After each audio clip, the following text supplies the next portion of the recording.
The following is a production of DallasCowboys.com and the Dallas Cowboys Football Club. How about them Cowboys? Yeah! Go Cowboys! This is Media Mash, A roundtable of Cowboys insiders dropping wisdom and offering sizzling takes on the current state of your Dallas Cowboys. Now, your host, Newy Scruggs. All right, let's get it popping here. It is a media mash as the Cowboys get ready to face the Kansas City Chiefs on Thursday, Thanksgiving Day, 6-5. What the Chiefs are, the Cowboys are 5-1. We're talking about with Hall of Famer Ed Werder, WFAA TV, and we've got Nick Harris of the Fort Worth Star Telegram here to join us. I am Newy Scruggs. So, Dak Prescott 4-3 record on Thanksgiving days. Ed, what do you have to say today? Well, I thought the most interesting thing he had to say was about his confidence in CeeDee Lamb, despite his poor game the other day. No lack of confidence in his guy who's been his top receiver for the duration of his career. Maybe not so at the moment with George Pickens' acquisition, but fully confident to the point that he's not even sure a conversation is necessary between the two of them. And then he just talked about, how they've got to put what they did last week as great an accomplishment as it was as a team and as for him individually, that they've got to put all that behind him, and it's got to be a one-game mindset again. Yeah, I think with this game here and the Chiefs, not only are you running through a 3-game and 12-day stretch, but you're playing physical teams within those 3 days, and so the bodies are the big thing. And when that comes to Dak Prescott in this offense, I mean, you have George Pickens that's banged up this week. You're not going to have your left tackle and Tyler Guyton most likely, and so it's kind of working through the madness right now on a short week, and it's not easy. These short weeks are not easy, but the one benefit that they do have, both of these games are at home. They don't have to worry about travel this week, and every hour does count this week for sure. And they do it every year, right? That's an advantage. For sure. Yeah. As opposed to a team like Kansas City that doesn't ordinarily play in this game and is burdened with having to play on the road and presumably in a hostile environment. So, Pickens, what did Shoddy have to say today? With Pickens, he said that he would go out and practice today. He did come out. He was getting treatment early in practice while everyone was warming up, and then he jogged out there. So you're saying he was late to practice? He was. He technically was. That's the beginning of a holdout. But with he came out and he was doing drills with the strength and conditioning staff. But it sounds like George Pickens is going to play on Thursday. The bigger concern is obviously Tyler Guyton and then Osa Odighizuwa, but it was good to see him out at practice today too after he didn't practice yesterday with an elbow. Go through the injuries with those. George Pickens dealing with a calf and knee, Tyler Guyton dealing with an ankle, Osa Odighizuwa dealing with an elbow, and there was one more that didn't practice yesterday, and I thought I could rattle. No, he's good. He was dealing with cramps in the game. He was not on the injury report. Kevontae Turpin, he's dealing with a shoulder, and he did not practice yesterday. He was out there today, and then in the locker room he had a kind of a bandage sling thing on. It wasn't a sling. It was more like a wrap. So we'll see what his availability looks like. Was he injured when he fell over the 30-yard line? Well, it also mentioned illness on there, and I was like, He was sick from the fumble. He was sick from that fumble. Last guy who lost a fumble, we know what happened to him. The one challenge... He didn't even lose that one. You're talking about Jaden Blue? I was talking about Miles Sanders. But Oh, that's fair. The challenging thing for the Cowboys is sorry, Nick, but back in the day... I accepted it. Back in the day for Ed and I, when the Cowboys played Thanksgiving, you had 10 days off. That's not the case this year. And it's not been the case for a couple of years. They've got to turn around and go to Detroit. So not even the full 10 days to get ready for a Lions team, which is pretty good. But they eventually get it. They just don't get it immediately. Right. But you would think after 3 and 12, okay, boom, here's 10 off. And now it's got to go one more. But this is the way they wanted it, right? If they were going to play a Thursday night game, they wanted to do it after they played on Thanksgiving, so they had a normal week of preparation going into that game. So this was their choice. This is going to be this is a challenging stretch right now. So you've got the Raider game. You had to get the Raider game. So you got the Raider game. You get Philadelphia, getting Kansas City. You get those three. That's something. That's the hopium Cowboy fan wants right now. That's the hopium, and that would make them 6-5-1. It was interesting. There's, everybody talks about the Chiefs and how disappointing they are on offense. They're not what they used to be. And yet Shoddy says he watches the film, just like he said about Philadelphia last week. He says, I don't see dysfunction. I see this guy's fast, this guy's faster, this guy's fast. They still got Kelsey. Pacheco's coming back this week. And, of course, overseeing it all is Mahomes. So. Kansas City, 9th in points per game, 25 a game. Yards per game, 5th, 376. Passing, they are number 2 in the league. Sounds good to me. 257. The Who's Cowboys number one? Cowboys are number 1. There you go. In that area. But the problem is when you look at the Cowboys pass defense, it's 30th. It's improving. It's not 32nd anymore. It's improving, guys. Damn it, Newey, give them 30. credit. It's not even 31st anymore, right? They're 30th, man. Moving up steadily. Moving on up. Like the Jeffersons, man. Moving on up. But third down percentage, the Cowboys still dead last. 49.3 in the league, and that's not good because Patrick Mahomes is pretty good on third down. That and red zone remains their problem on defense. Yeah, red zone percentage, they are 30th. And then when you talk about that, Kansas City's offense is 14th in red zone percentage, and they are 10th in third down percentage. But here's one interesting note, just kind of looking at the stats here. When it comes to sacks allowed, Kansas City's tied for the 13th most. They've given up 24 a game. So from a defensive standpoint here, if you can figure out a way to get Mahomes down, this can play into your opportunity to get in the fourth quarter and see what you can do. Yeah, and they will not have Trey Smith in this ball game. They're all pro guard, so it's going to be more opportunities for this defensive interior. Not only Quinnen Williams, but Osa Odighizuwa has played his 2 best games since Williams' addition, and then Kenny Clark. Not coincidentally at all.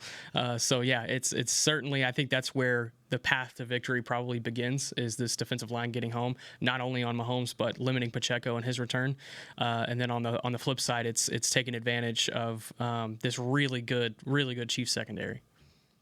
But I would say if you look at the numbers beyond the obvious, the thing that matches up best for the Cowboys against the Chiefs from an offensive point of view is Dak has been unbelievable with the play-action passing game.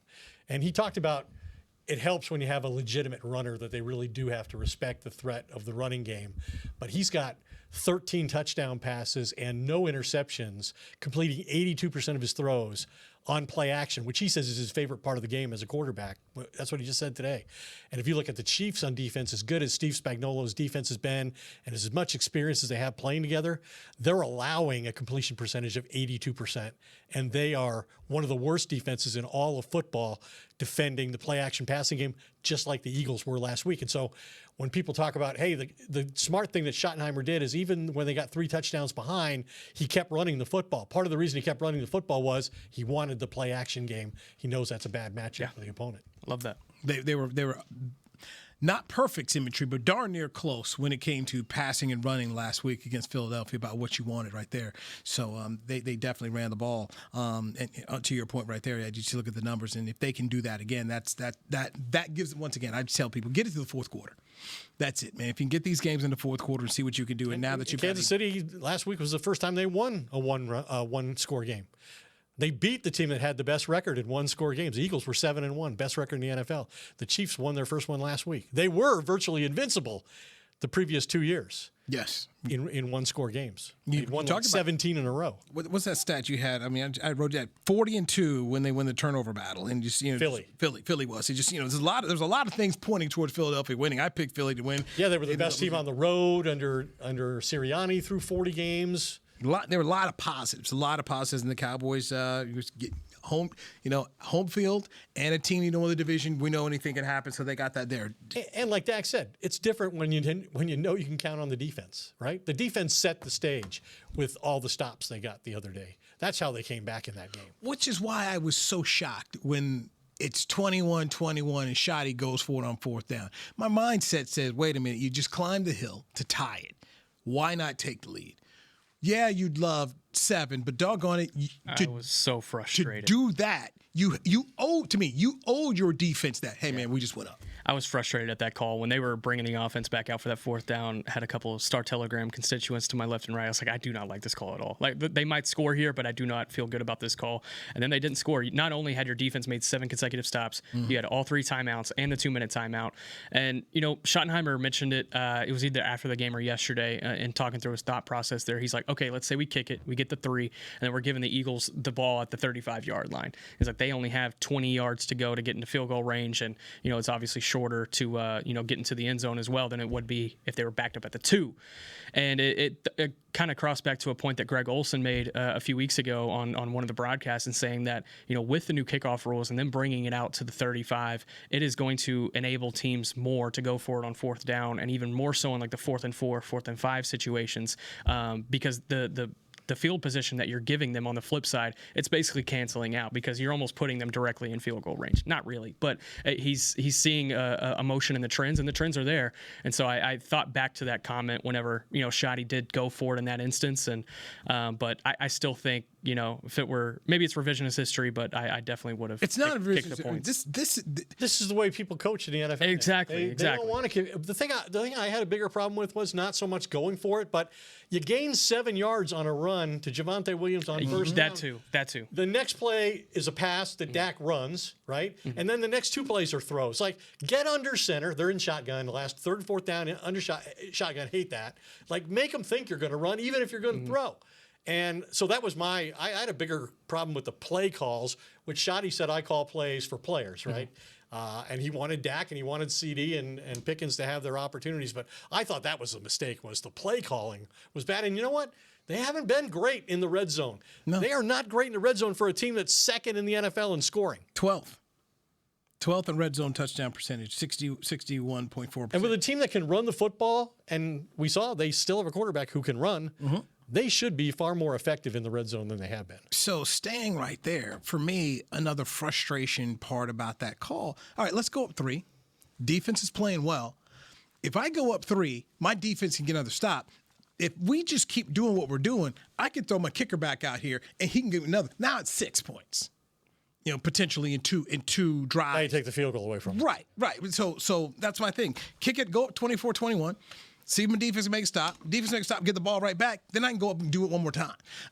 Two things. With that kicker. Two things. One is he's not used to having a defense he can trust. He's only had it for 2 weeks. And secondly, this is all new to him, right? He hasn't done this before. He's called plays a lot in his career, but he hasn't been responsible for strategy overall, game management overall, like he is now.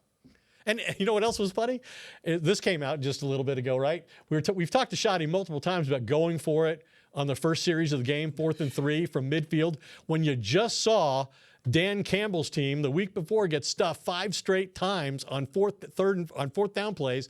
You go for it on your first possession. Turns out he didn't want to go for it. Dak wanted to go for it. Who's the coach?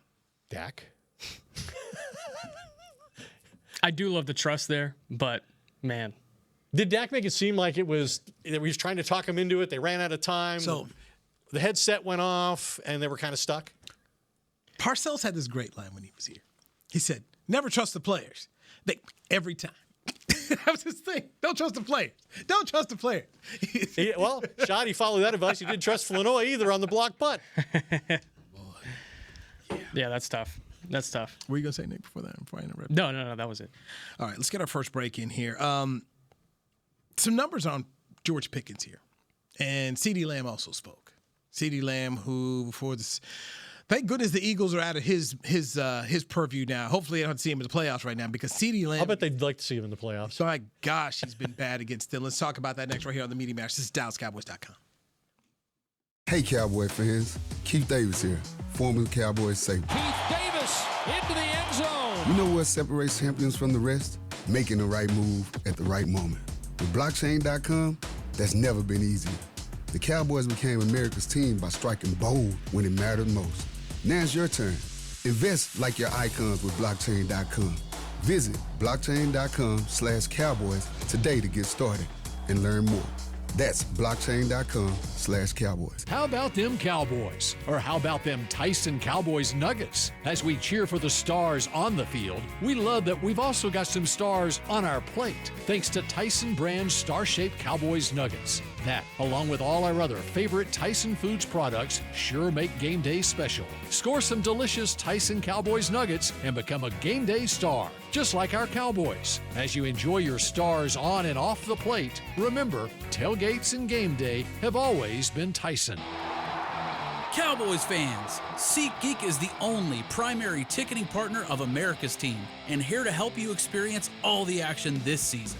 SeatGeek makes it easy to find the perfect seats to the perfect game, so you can be part of all the touchdown celebrations and momentum-shifting takeaways this season. Whether you're getting tickets to Cowboys games or to any other live event in DFW, SeatGeek is the place to do it. SeatGeek is the official primary ticketing partner of the Dallas Cowboys. SeatGeek. Look, school is starting and I'm just a kid. And let's be honest, I'm not going to shop for myself. but we can get up to 40% off back-to-school essentials on Uber Eats. Did I mention I need poster board for my science fair, lunch for my field trip, and unlined note cards for my history quiz tomorrow? Or were they lined? Anyway, Uber Eats has like all the back-to-school stuff on there. So come on, let's order now on Uber Eats and get up to 40% off. We're cool, right? Cool.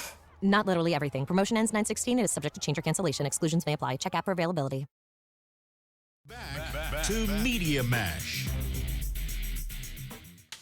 Cowboys Nation, it's time to get the giving season going. Tune in to see multi-award-winning artist and Cowboys fan Post Malone perform during the Salvation Army's Red Kettle Kickoff halftime show this Thanksgiving on CBS. Every donation stays in the community to provide help and hope for those in need. So tune in and watch the Cowboys, Chiefs, and Post Malone this Thanksgiving and give joy at the Salvation Army USA.org. You are in the Media Mash. I'm Newey Scruggs, joined by Ed Werder and Nick Harris. Ed, give me your favorite Post Malone song. Let me think about it a while. I did see the special edition T-shirt the Cowboys had put out. It's pretty good. I bought the one last year. It was Lainey Wilson. Bought it for our daughter-in-law. She wears it all the time. So, what's your favorite Lainey Wilson song? I couldn't name you one. I'm sorry. Nick, I can't name you one Lainey Wilson song. The one she does in the Ford trucks with Jerry all the time. That's my favorite one. I mean, I give the Cowboys credit. Because she's performed the hat, I figured out who she was. Other than that, I had no clue. Apparently, she's really popular and really good. But, yeah. They're both big-time acts. I know that. Yeah. It's the same thing with the one they had the year before, Dolly Parton, I think. Dolly Parton. Yeah, I didn't know her. They brought out the Working 9 to 5. I'm trying to bait Luke. I didn't know Dolly Parton. The Luke dude. Didn't know Dolly Parton. She's been around for 100 years. Yeah, you knew her. Everybody knew. You just knew. You didn't know what she sang. You just knew who she was. I knew a couple. My mom grew up on Dolly Parton, so it naturally trickled its way into my household. Does anybody here know a Post Malone song? Yeah, I'm a big Post fan personally. What do you got? What's your favorite one? I'd probably go with Saint Tropez. It's one earlier in his career. Congratulations. I like that one. Congratulations. Name another one. The Iverson song. The first one? Yeah. And so there's so I've come to find out there's two artists. I didn't know it was them, but I knew the songs because of my kids. Post Malone and Justin Bieber. And then Jack Harlow. It's another one. I didn't notice, First Class, didn't know that was him, but you heard all the time because of your kids. Yeah. And it's catchy, you know it. First Class. Oh, yeah. Oh, that's him. So that's okay. Yeah, I was very upset. I know he has a beer commercial. It's pretty good. Hey, man, Post Malone making Canes. I mean, dude is doing well for himself, coming from Grapevine High Schools. I ain't mad at him. You saw the story Jerry told about him, right? That his father was in charge of catering at the stadium, and his mom worked. So they actually had a cot where he would bring his son to work, and he would sleep at the stadium. How about that? Mm-hmm. So he's got a long history with the Cowboys. Yeah. It was a beverage manager, I believe it was. Something like that. Hotel. AT&T, also a hotel.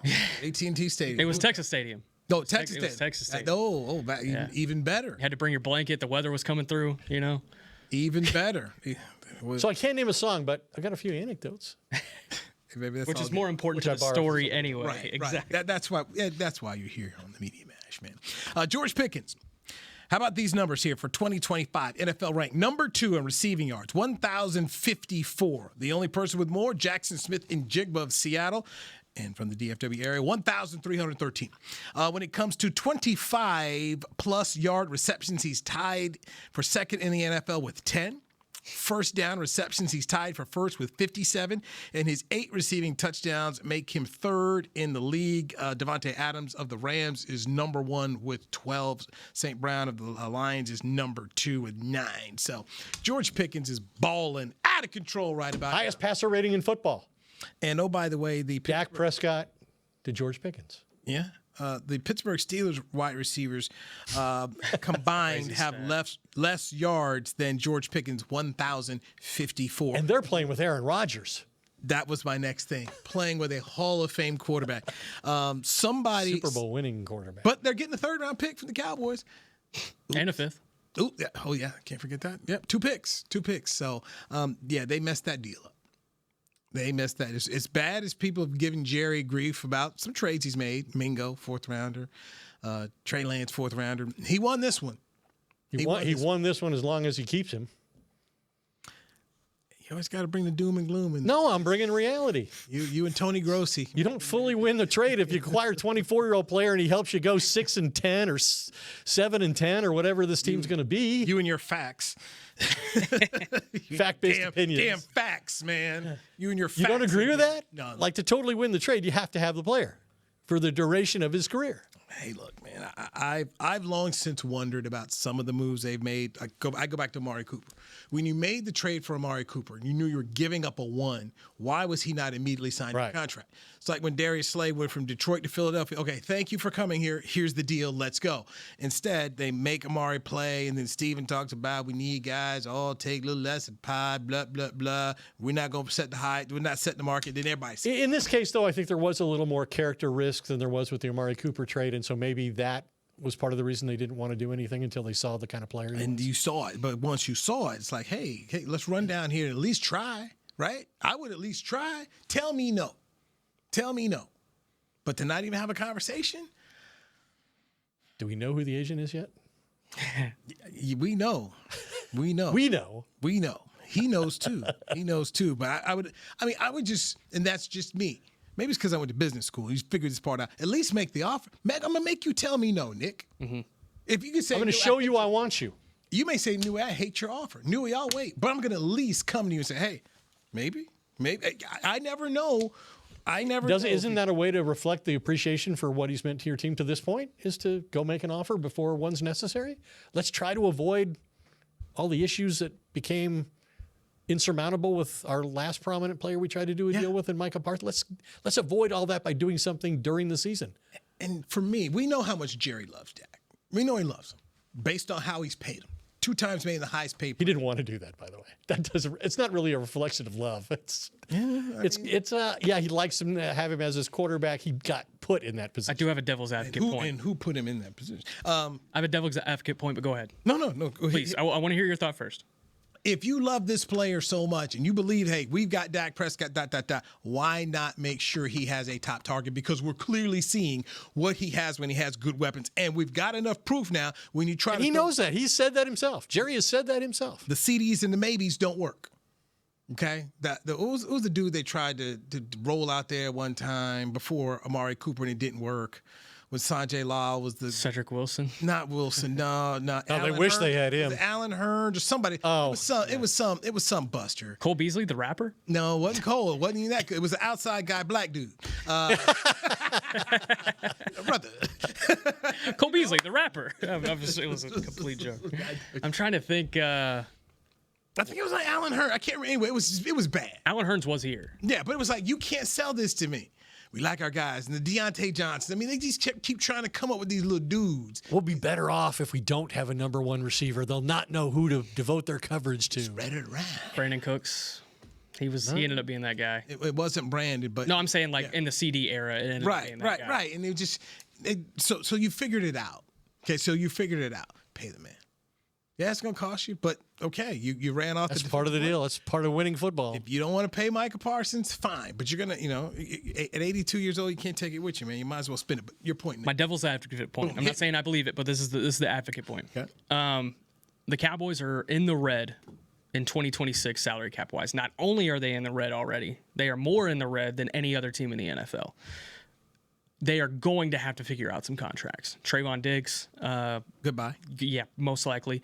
You have 3 defensive tackles that you're dedicating $64 million to. You're going to have to figure out one of them, whether that's a Kenny Clark restructure, an Osa restructure, pushing Quinnen Williams down the line. You're going to have to figure something out there as well. And you're still going to have to make some other maneuvers. Terrence Steele's another one that's probably point. And you want to sign Javonte Williams. That's going to cost you. Donovan Wilson is a contract you probably have to look at. So there are a lot of things that you are going to have to do, I think, before you get to the George Pickens number.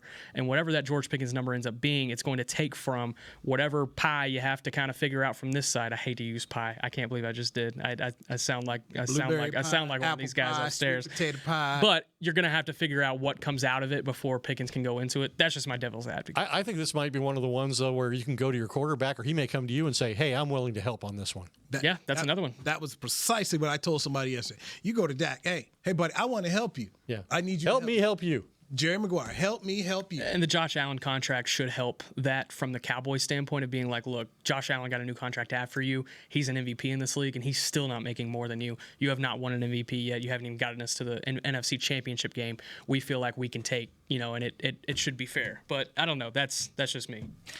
Or once again, pushing a whole lot of money out to whenever, wherever, but do it. You have to. Mm-hmm. You have to. You can't go make the Pickens trade, not sign Pickens. You've got a He's kicker. 24 years old. That's insane. Isn't that crazy? You got a kicker who is automatic as it gets.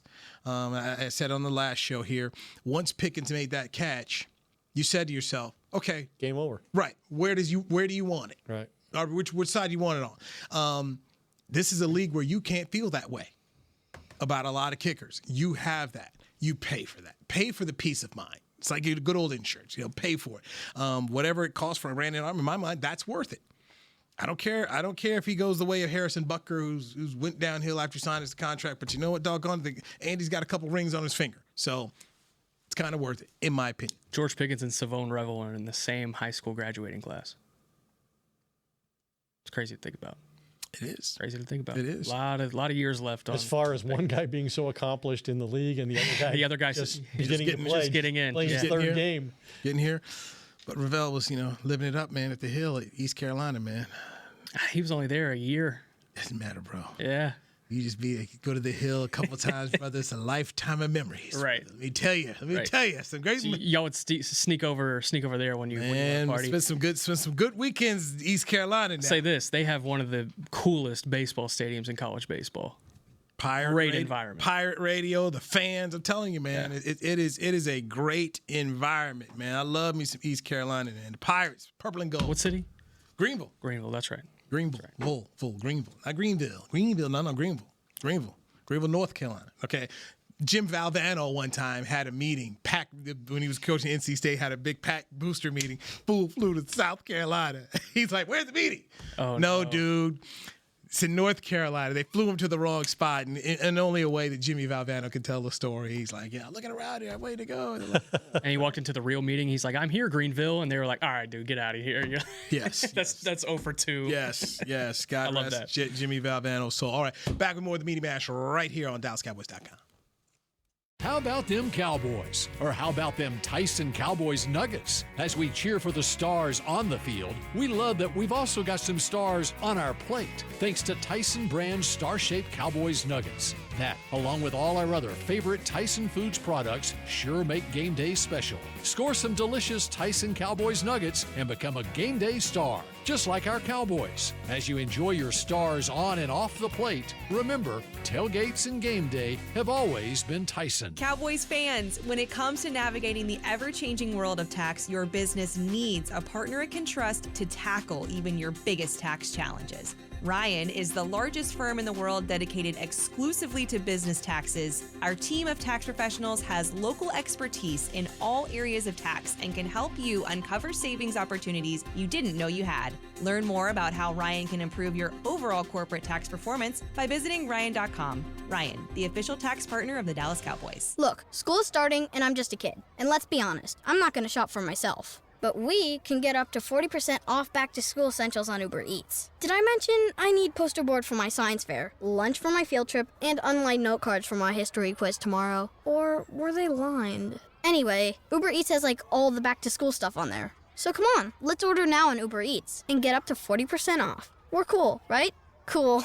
Not literally everything. Promotion ends 9/16 and is subject to change or cancellation. Exclusions may apply. Check app for availability. Hey, Cowboy fans. Keith Davis here, former Cowboys safety. Keith Davis into the end zone. You know what separates champions from the rest? Making the right move at the right moment.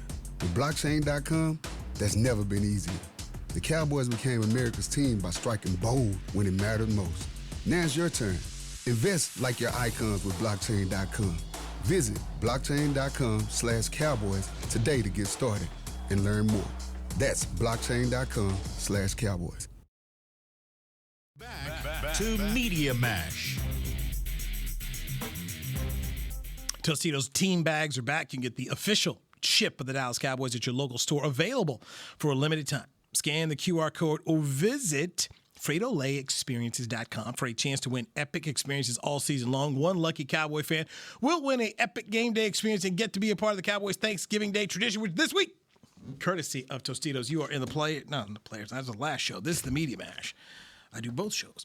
Ed Werder, the Hall of Famer, is here. I got 3 daughters, bro. I get it.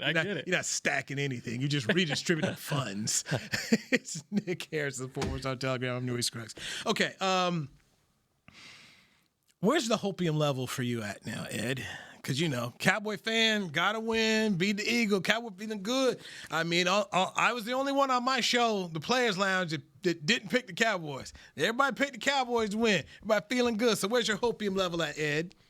I'd say it's as high as it's been at any point this season. Is that a statement or no? It's a statement. I mean, with how well the defense is playing, and I felt like if they could beat the Eagles, it was not inconceivable that they would then have the confidence and the ability to beat these next 2 teams, the Chiefs and the Lions.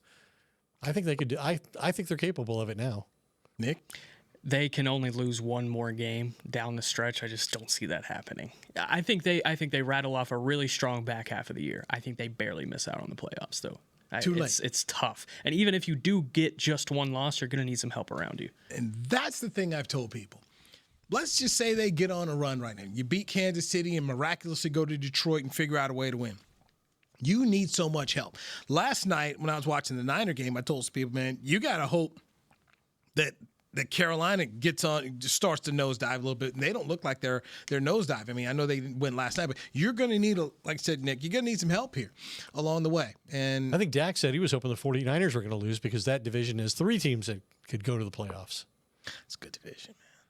Good division, good coaches, man. I just like. How come the Cowboys have never played that Brock Purdy? Apparently, it's a Monday night thing. He's played 5.5. Campaign to play our 49ers game on Monday night. He's played 5.5. Although Monday the Cowboys night played him games. on Monday night, and he was fine. And he threw 11 picks and 5.5 Monday night games in his career. Yeah, I saw Rico Dowdle last night. He looked like a regular guy. He didn't buckle up. Apparently, his quarterback didn't buckle up. I can tell you that. You know what? Buckled up enough for the Cowboys, right? Yep. But that's the wildest thing. Arizona and that one, those are the 2 that potentially cost them. If they don't make the postseason, it'll be because of those 2 losses. And maybe if Jack Sanborn doesn't get hit in the back with the football, maybe if they get the Packer win. Was it 1 second or 2 seconds away? 1 second. Okay, 1 second. They had a better timekeeper. Yeah, where's the home clock? Where's the home clock in this building? So I'm not saying they're going to make the playoffs, but it's going to be if they do what all of us expect and start playing their best football from this point forward, it's going to be really bad to look back on what they did with the first half of the season. And really, that's the fault of the front office for not putting a good enough team together, knowing the injuries they were going to have when the season began on defense, the changes they were making on defense to not have the right personnel. And that's why I was going to say the same thing right there. This is going to be the front office and overvaluing the talent that you have. And unfortunately, they've done that far too many times here in the last decade where they've looked at, we like our guys, the line we hear, we like our guys. And we're just sitting here watching this team at training camp and like, you got some problems here. And it could go back to bite them in the butt. But, all right, 26 comes around here. If you do what we've talked about, signing a Pickens and getting Aubrey under contract here. I do all of a sudden, like I was anti-Micah Parsons trade. I was critical of them for not only trading the player, sure, but for the timing, sure, even more so. Like a week before you play Philadelphia to start the season, you're telling your locker room you're investing in next season and the season beyond more than you are in this one. But I kind of like the vision that they seem to have for their defensive line now with these 3 guys. Like, I can see the value in it now where maybe in the moment I didn't. Like when Jerry sat up there and talked about we're going to emphasize playing run defense. They played pretty good run defense the last 2 weeks. I think they're 4th in the NFL. I'll say Donovan Ezaraku is a rising star, in my opinion, in this league. I think he's going to be. Yeah, he is. He is. He had a big day on Founders Day a couple weeks ago. But it is it's cool to see, and he's top 4 in Defensive Rookie of the Year odds right now across the league. So that's a guy I think they can rely on the edge as well moving forward. And Matt Eberflus can sleep at night because I think anybody and we've been, I feel like we gave grace on this show because we asked the question simply, is the Carpenter's tools? And going back and we talked about how it's 3 straight defensive coordinators. This was a Dan Quinn defense, and they still have not put in the kind of they didn't give Zim the kind of players he needed. And that was happening here for Eberflus. He didn't have the kind of personality. You start to see what happens when you give him what he wants, a fantastic 3 technique. You've now got Quinn Williams here. I think you see Osa Odigizua left one-on-one can do what he does. Kenny Clark one-on-one can do what he does. That's what they create with the 5-man line, right? Almost everybody gets single blocked. Beautiful. Gosh, it's a beautiful thing. Now, it leaves you a little vulnerable if they do pass protect on the back end. And we may see that against the Chiefs because the Chiefs have some speed at wide receiver, as we mentioned earlier. And we got to mix it up. And they got a quarterback who can move around. Yeah, got to mix it up. But just if they can get it in the fourth quarter, that's my big thing now. With this defense playing well as it is right now and being able to stop the run, get the ball and get it to the fourth quarter, they just got to stop making some of these mistakes. It's pre-snap penalties, Guyton, and he probably won't play this week, but just that's got to stop. And I know Parcells used to, well, I don't coach penalties. Well, damn it, they're happening under your watch, so you are coaching it. Shoddy's got to get better there, and that's the whole team. I don't know whether it's Shoddy getting in guys' rear ends more or guys getting in each other's rear ends. The problem McCarthy had and never solved. Yeah. For 5 years, they were one of the most penalized teams in the league. He had the worst excuses ever. I mean, he's like, yeah. Well, first year, happens, and second year we get better, whatever. Just like anything. Yeah. That was his phrase. Yes. Like anything. Yes. What if Nate Thomas goes out in these next 2 games and balls out? No penalties, maybe only a sack allowed, couple of pressures. Theory. Just a theory. We talked about salary cap next year and potential Terrence Steele. Do you take Guyton moving to right if you think Nate is actually decent and put him over here? Siri doesn't agree. Siri's letting me know that North Texas head coach Eric Morris has accepted the job at Oklahoma State. So that's what Siri's just telling me there. But I think it's an option. He's the kind of value player they need to have if they're going to make significant savings. If they do that, you better bet one of these two first-round picks are going to be used on a tackle then. Because are you confidently throwing Nate Thomas out as your starting left tackle? They got 7 games to figure it out. Well, even if you want to put him at right, I mean, look, or right. Either way, I think he's a good backup swing tackle. Okay, look. Once again, when do the Cowboys spend premium draft picks on offensive? Exactly. At some point, then we got to stop doing that. Yeah, I agree, but they won't. That's part of their philosophy. Yes. Somebody's yelling for their daddy outside. Nick, I think it's Bean. Do we? You're the one who looks the most nervous among us. It's not me. There's something we don't know. I know it's not me. Somebody coming up here to the store, you ain't know nothing about, No, I know it's not me. I'm good. Okay. No sweat off my back. All right. I like the Butler look here today. Thank you, sir. What? Well, when they were hooping back in, 2009, 2010, I was kind of a little bandwagon fan, as a child, and I kind of stuck with them over the course of the last decade or so, and just kind of they're on one of my favorite teams on the app, and so when we go to the Combine every year, I try to swing over to Hinkle, and that's one of the coolest places to watch a basketball game in the world. So they let me down, man. They let me down. Who did? Butler. By not beating Duke. Right there. It was right there. Man. It was right there. I cried as a kid, so that's why I say I can wear this hoodie, because I shed tears that night. To watch Duke almost lose at the buzzer, then only to go see Carolina and Houston lose to Villanova at the buzzer. Yeah. It's painful things, man. Yeah, I talked to John Machota about it a couple of times, actually. He's a big Duke guy, and he said when that shot was up, he knew it was going in. He was like, I just knew Gordon Hayward put that shot in, and right off the front rim. I've seen too many of those, man. Yeah. Between those Leitner shots and seeing that thing. A lot of heartbreak. This seems like kind of a conversation you ought to have in the offseason. No. We're in the thick of it here. Like, they're back in it again. Did you guys not know they're in it? You know who's a Duke fan that bothered the hell out of me was Micah Parsons. He was a Duke fan? Yeah, man. Parsons. He had a lot of bandwagons. Front runner. Let me tell you. Well, I had some interesting conversations with him about stuff. Like, you would make a bad podcast host if I was working with him, man. We'd get into it a little bit. All right. Happy Thanksgiving. Same to you. See you Thursday. Happy Thanksgiving, Thanks, Nick. sir. Yes. Jerry has an incredible Thanksgiving Day spread. I tell you right there. Is there anything on y'all's table growing up that is not on most tables, probably? My mom's rolls, next level. and the cranberry sauce she made was next. I'm not for Alabama, so it's that homemade. The real cranberries where you chop them up in the little blender and throw in some orange peels and a bunch of sugar. She started cooking on Monday. She and my great-grandmother could start on Wednesday and get it done, man. They were that good. My wife started cooking her stock on Sunday. See right there, cooking the stock. And that whole thing, the gizzards and all kind of stuff. Necks and wings. Right, necks and wings that you pour. See, she's doing it right. Yeah. So my whole thing isn't so much what is it? How are you making it? Yeah. That's the thing, man. How are you making it? Because there's, We'd always do a deep fried Cajun turkey. Oof. Growing up. That was it.